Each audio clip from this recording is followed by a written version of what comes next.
Hi, Heather, how are you? I'm great. How are you? I'm phenomenal. I'm fantastic. I'm so excited. Thank you. Me too. I guess it's a good way to be. Welcome to Spooky Empire. Is this your first Spooky? It is. Okay. How's it been so far for you? It's awesome. I hope it's the first of many times that I get to come here. Everybody's just been so wonderful and warm and kind. Well, thank you so much. So I kind of just wanted to start by, obviously, you've been in multiple genres of film. But here at Spooky Empire, obviously we love all things spooky and it's scary. So I wanted to know, what do you think it is about the horror genre and fans that kind of sets the fandom apart? I think that the horror genre is unique, just like the medium of cinema is unique in terms of getting to bring people together. And there's no greater feeling than getting to be in a darkened movie theater, getting to watch something scary collectively, and getting to have a place to release fear and stress. And there's a deep delight, I feel, that comes from that. And you get to share in that.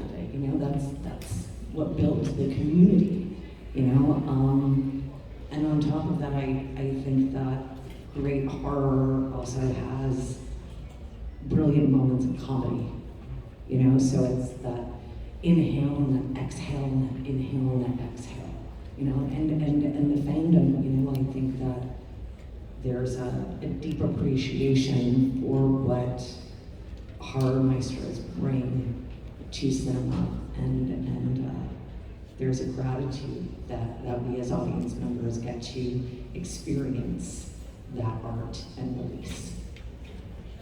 Do you remember the first time that you were sitting in the theater experiencing what you're talking about exactly, like that moment watching a horror film? I mean, this is gonna sound like I'm a liar, pants on fire, but I'm not. I historically don't like being scared. I don't. So the first horror movie I ever saw in theaters was The Scream premiere in 1996. That was the first horror movie I ever saw in my life, and it was terrifying and delightful. And then little did I know, a few years later, I'd become a part of that thing.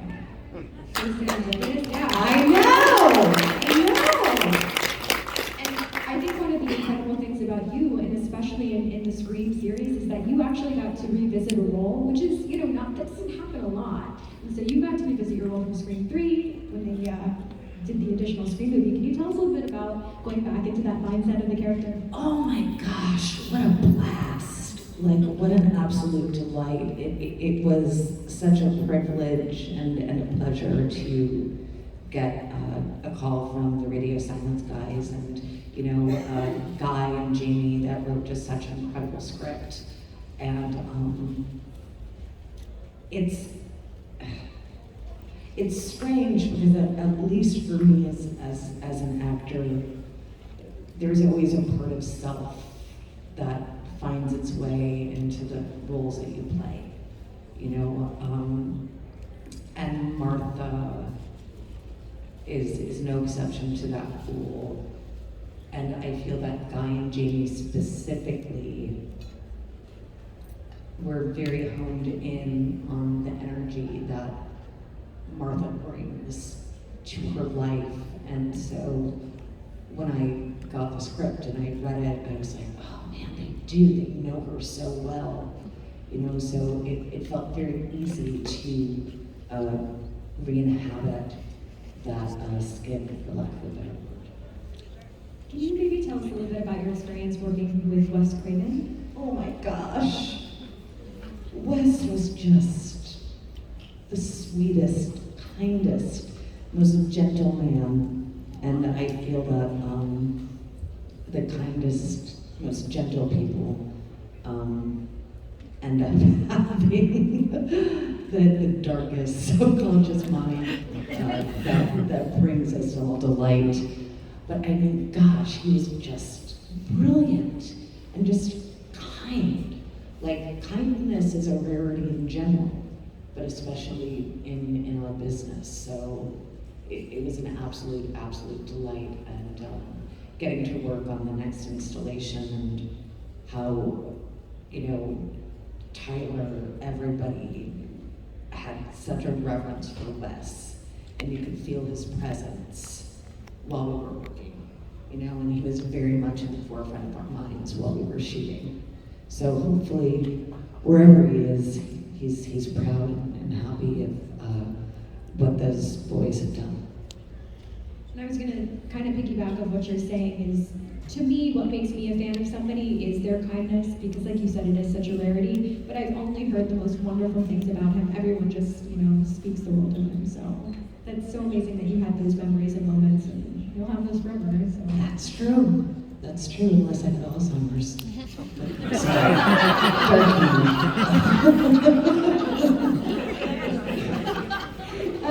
To give it ever so slightly, another iconic film that you're in, which still gives me nightmares to this day, Hostel Part 2, lives rent-free in my mind. Thank you for that.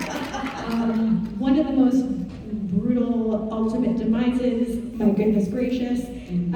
What kind of headspace do you have to be in order to be in a scene like that? That can't be easy. I'll tell you, I trained for 2 months to be able to do that scene where I had an inversion machine that they had gotten me, and I started off at like 15 seconds, 30 seconds, and got it up to about 20, 25 minutes. Just because otherwise it would take twice as long to film it, and it's like, let's just do it as long as we can.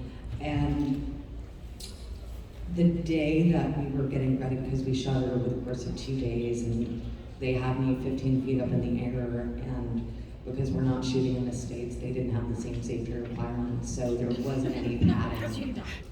There was no padding, and it was just being held up by ankle straps. And I could feel, and I woke up late that day because my alarm didn't go off. I am a stickler when it comes to being on time. Like, for me, being on time is being 15 minutes early. So I already was filled with anxiety of like, holy goddamn son of a bitch. I'm late, holding like, ugh. And I get to set, and everyone is like super tense because they don't know what's gonna happen. And there's this great saying that I learned from the wonderful Czech crew that we had, and it's Dobrý den, kosi den, and it means good day, tits out. So I'm wearing a pink robe, and I'm getting all the prosthetics put on and getting ready to go to set, and I walk onto set and everything's very quiet, it's very tense. And I just took the robe off, and I, you know, had pasties for the nether regions, but tits out for the rest. And I took off the robe and I said, Dobrý den, kosi den. And it made everyone laugh, and everybody was a lot more comfortable, and it was an intense 2 days, and it wasn't a headspace that I was in. I think that for something like that, I was so hyper present that it was really just the heart space that I was focused on, you know? And so, yeah, you're welcome. Thank you. I agree with that clapping, yeah. What about like decompressing after a scene like that? Because I feel like nowadays, especially with filming television, even theater, movies, there's a lot more on-set guidance about, you know, how to decompress after a scene, how to be appropriate, you know. Is there anything that you specifically do? I go home and smoke weed.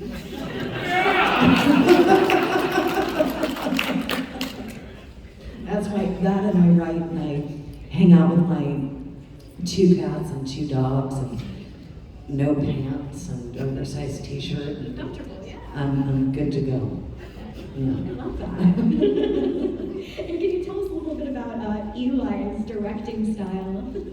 This is the only movie that I've done in my 30-plus year career that was shot completely in sequence. So normally it'll be like if you have like a 100-page script, you'll shoot like page 45 to like 47 on day one, and then you'll shoot page 20 to 22. Like it's very sporadic. And for this, we shot it completely in sequence. So the first 10 pages, we shot the first 10 days, and which worked for me as an actor and was a unique experience because by the time we got to the boat scene and Lorna's inevitable demise, it was like I had a very clear journey with her as a character. So it was a unique experience that I've never had with any other director. So that was great. Is that something typically that he does as a director? I don't know. I've only worked with him once. Interesting, yeah. I was gonna say, Maybe. it is pretty cool getting to actually live with the character and Go on the journey in real time. Yeah, Yeah. absolutely insane. All right, so we do have a microphone. It's right over yonder. I know it can be a little bit intimidating, but whatever questions you have for Heather, now is your opportunity to ask. I think we have our first couple of victims making it. Okay. All right, let's do this. All right, what's your name? I don't think the mic's on. Oh, there we go. There we go. By the way, I don't mean to ask, start with a yes or no question. Did you see the new Scream 6?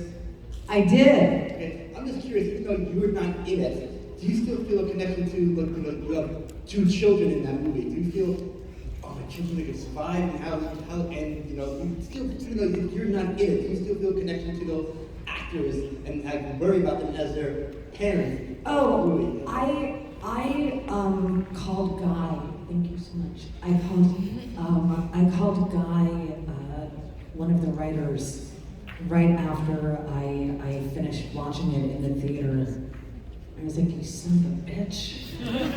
Like, you had me crying. I was so worried about my babies, like especially Mason. Why did you have to have him get stabbed so many times? And also just Jasmine and Mason that play my babies, Cynthia and Chad, Mindy and Chad, sorry, I just absolutely adore them, and it was an instinctive, visceral reaction, and I believe in supporting your friends, and I believe in supporting your friends' work, and I think that it was such a unique film that they did, and I think it was just bloody brilliant, just wonderful. I didn't worry about it for fun. I have to worry about it again for part 7 eventually. Well, we'll see. We'll see. Great. What's your name? All right, hey Heather, I'm Chris. Hi, Chris. Hey, big fan of Welcome to the Dollhouse. I had a quick question for you. I was curious to know what school life was like for you prior to playing Dawn Wiener, and what it was like, maybe the first couple of years afterwards. School's a shit show. I went to a public school out in Long Island, and it was,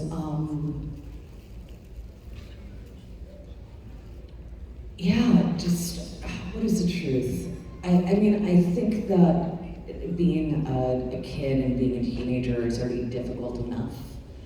I think being a professional actor only adds to, kids can be really cruel and they can be really mean, and I look at the character I played, you know what I mean? And after that movie came out, I was working too much, so I wasn't really at school, period, which made me feel just fine.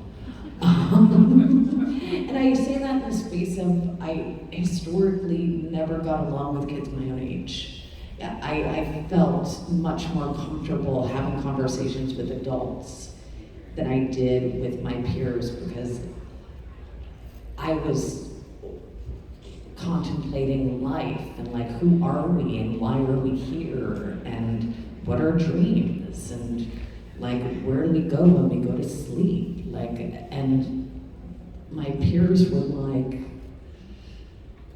look at this rock.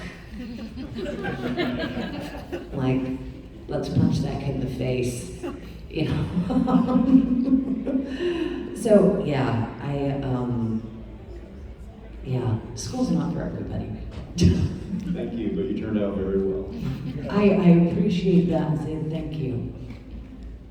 What's your name? My name is Antonio. How are you, Heather? Hi, Antonio. My question is for the film. This is a non-horror question. For the film Saved, I love the movie Saved. You play Tia, which I love. How was it? How was your experience working in that film, Saved? Which I really like. I always want to know like behind the scenes for that film. It's like one of my favorite films. How was it? How was your experience working as Oh my God, it was great. I remember I got the script from Brian Danley and was attached to it for about 2 years before we even started shooting. You know, it was one of the script that he and his writing partner Michael Urban wrote was just so incredible and so smart, and I think to a certain degree ahead of its time in a lot of ways. You know, especially if you look at it now in the current climate that we're in. And you know, we just had a lot of fun shooting in Vancouver over the summer. You know, just like a bunch of weird, punky kids having a blast and getting to work with Mary Louise and Martin Donovan, and just it was an absolute dream to be a part of that movie. Thank you. Thank you, Antonio. What's your name? Hi, my name is Adam. Hi, Heather. Hi, Adam. I was just wondering, what was it like filming your role in the film Devil's Advocate? Oh gosh, that was great. It was awesome. Taylor Hackford is incredible. And I remember we were shooting in New Jersey in February and we had like a wickedly freezing cold snap. So I think it was like single digits, and we're supposed to, the scene is set in Florida at the height of summer. So I just remember that my wardrobe was very thin, and going outside was a challenge. But no, like Keanu was an absolute dream, so was Charlize, and Taylor is a very obviously brilliant director that is very exact with what he wants, and as somebody that is neurodivergently spicy, I really appreciate very clear direction. And so him and I just got on like a house on fire. It was wonderful. Thank you. Thank you.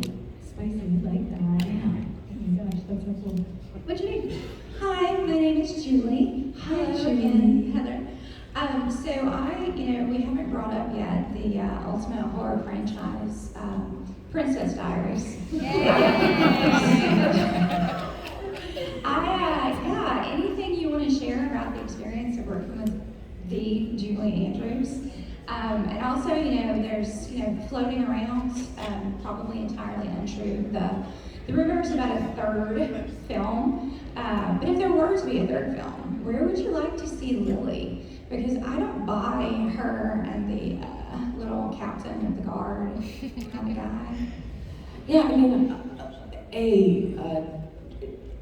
Julie Andrews is a cunt of a being.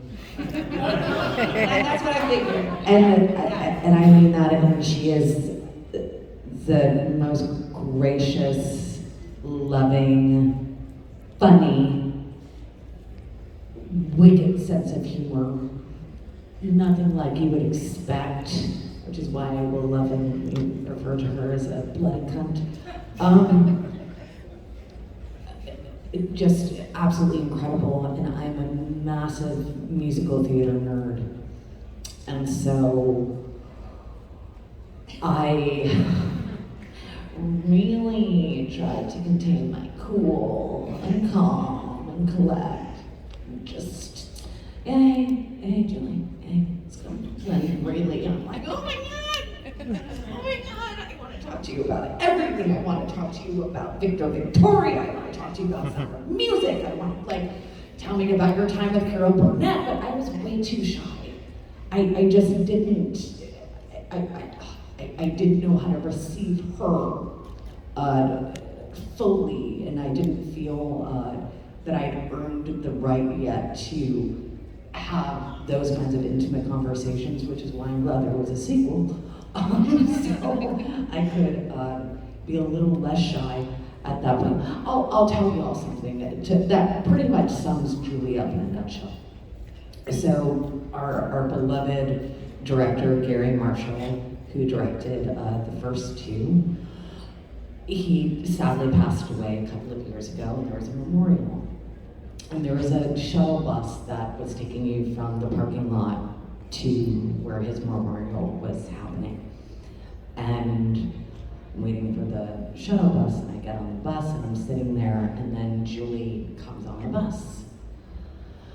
And she sees me, and she's like, Heather, hello. I don't know if you remember. Julie.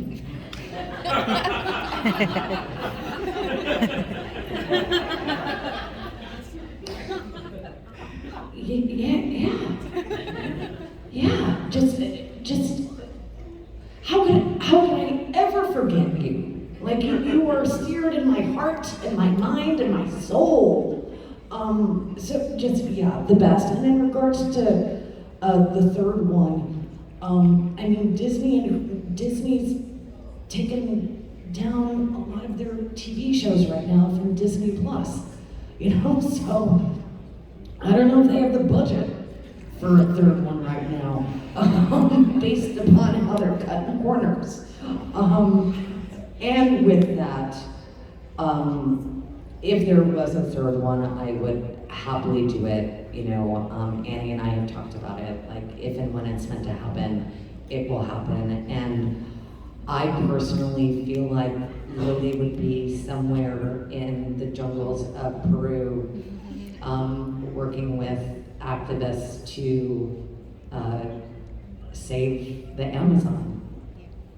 That's where I see her, doing something that's completely remote, where you can't get access, probably has a flip phone, has just gone completely in the other direction.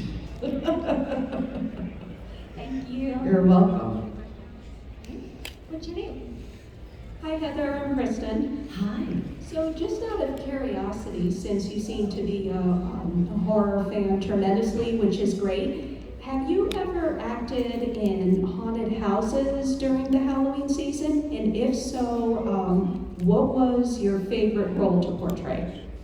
Wait, have I ever acted in haunted houses? Yes. Like have you done, because you know how they have, I know you live in LA, but do they have local? Oh, now I understand what you're saying, because again, my neurodivergent spiciness. Yeah, like I'm haunted thinking- houses, haunted hay rides, haunted forests. Yeah, I mean, I was like, oh, like a, stage player, just like, woo, welcome to the house. When I was doing a movie, we were staying on the Queen Mary down in Long Beach, and we were shooting nights. And so I would come back to the boat at about 5 o'clock in the morning and talk about shining hallways. The carpets were red. The hallway went on forever. And I remember I got so afraid one night, because there's a lot of energy on that boat, that I called my mom.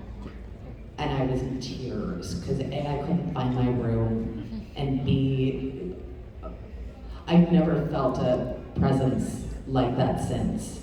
And then in Waxahachie, Texas, doing another movie, was staying in a hotel where Ty Cobb spent a lot of time, which is a baseball player from the 1920s.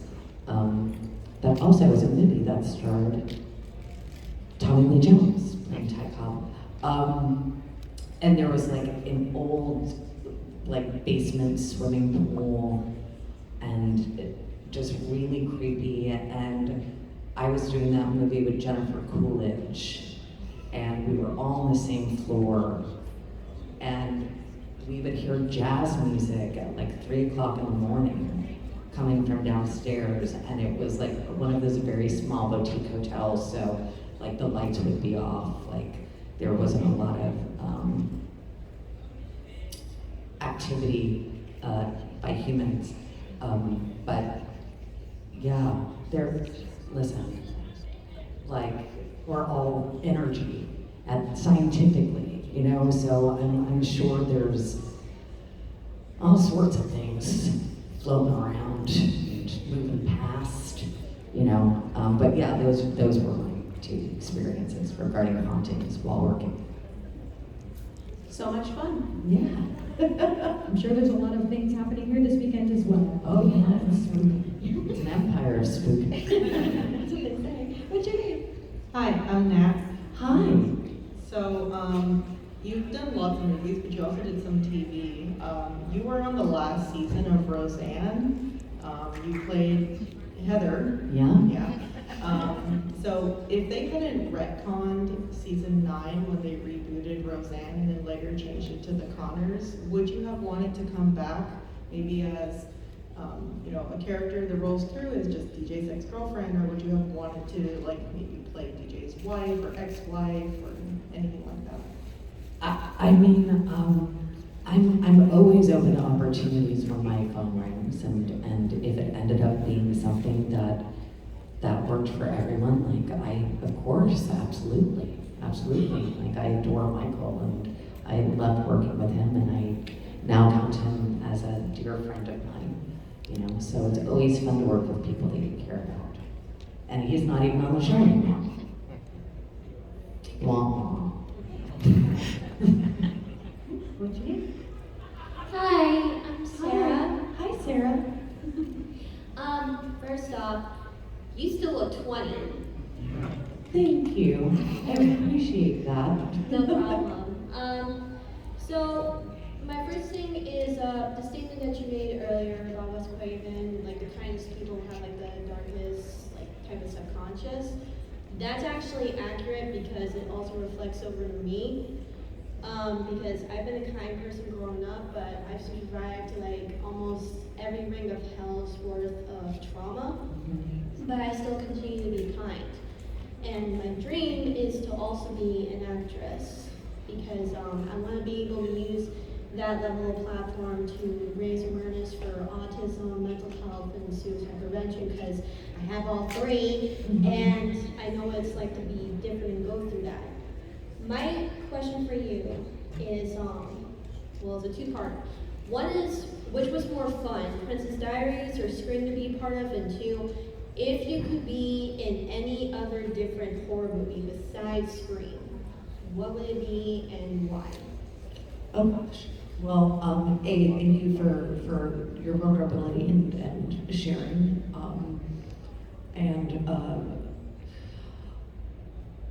Princess Diaries, I worked on a lot longer than I worked on Scream, so, but both were incredibly fun for very different reasons, you know? I mean, I was working with 2 I've been very blessed in my life with the individuals that I've gotten to work alongside. And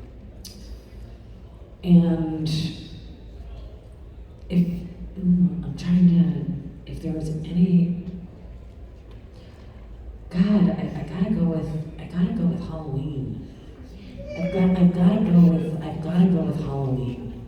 Like, I mean, holy cow, the that last one, I mean, Danny McBride just did something so unique with the reimagining and just bringing everything together. And I mean, Jamie Lee Curtis is just chef's kiss, you know, and who wouldn't want to work with someone so insanely talented. So that would probably be it, yeah. I agree, because Halloween was my first ever horror movie. Woohoo! And I'm hoping to be the next Scream Queen. Amazing. Thank you. Thank you. What's your name? My name's Ryan. Hi. Hi. Hi. My question is, what is your favorite movie that you've acted in? Oh gosh, that's like asking me which one of my animals is my favorite.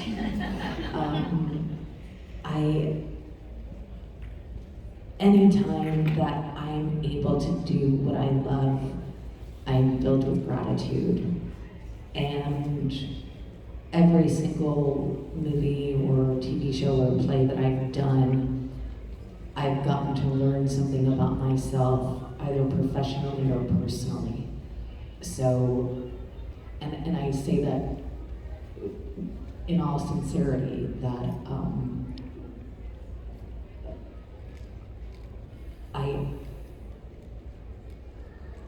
I value them all.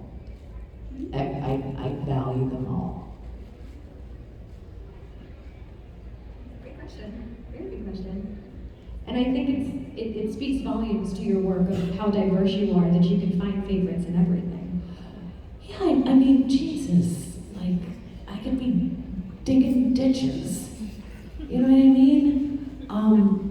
I've got shit upper body strength. Like, what a privilege and an honor that I get to do what I love, and that I've not only gotten to do it for so long, but that I just get to do it at all, you know, and then this just gets to be like a nice bonus, you know. It's, I mean, for fuck's sakes, I've got nothing to complain about, you know. Incredibly fair. All right, we got a couple more questions. What's your name? Hi, I'm Eden. Hi. My heart is like beating out my chest. So that means you're still alive. So, kind of going back to TV, what was it like working on the L Word and interacting with that cast, and why the hell did they give you the name Merkin? I'll tell you what.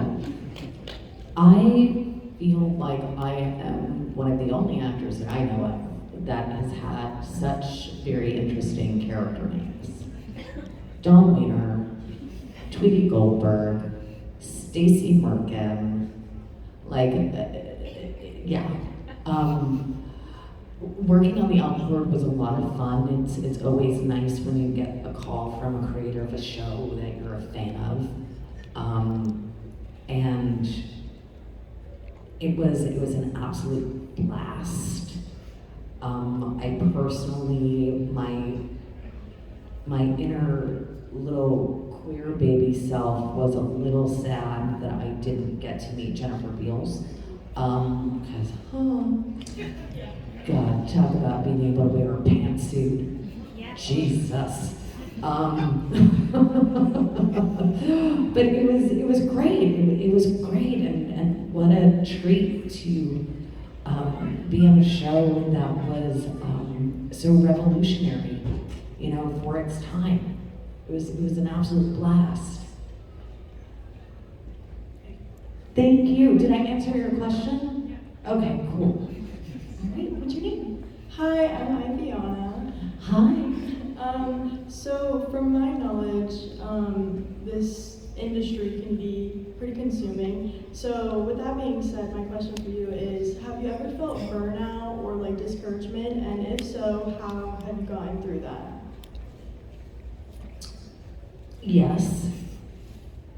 Absolutely.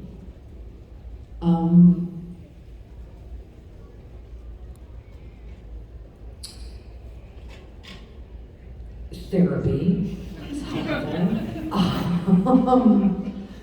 And I have a very wonderful core group of friends that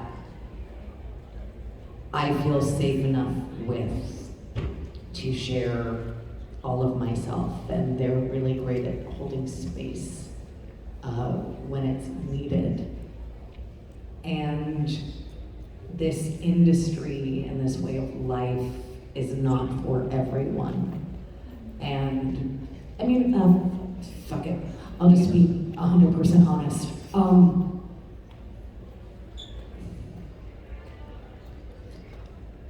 I started working professionally when I was 7. So I've been doing this now for well over 30 years. Like it's the only thing I've ever done. And at some point in my late 20s through my mid 30s, there was a bit of a dry period. And, you know, there's this really false notion and idea that if you're in big movies, that you're making big money, and that's not the case.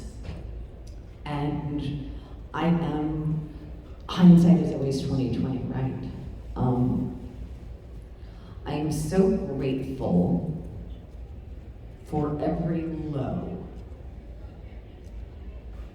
and the times that I literally have been on my knees crying, wondering, what am I going to do?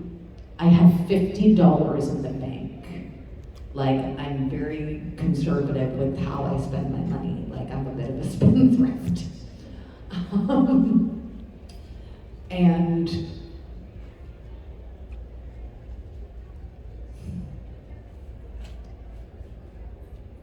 my ego needed a big check.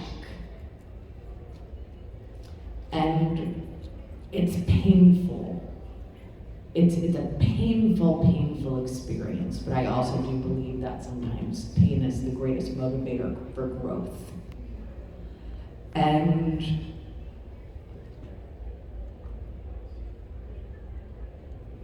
I ended up working at a college for a year. I ended up giving script notes. I got to recognize talents that I had within me that were previously laying dormant because I was only focusing on this one thing, you know? And now, as someone who is considered ancient in Hollywood, although 40, I'm very grateful that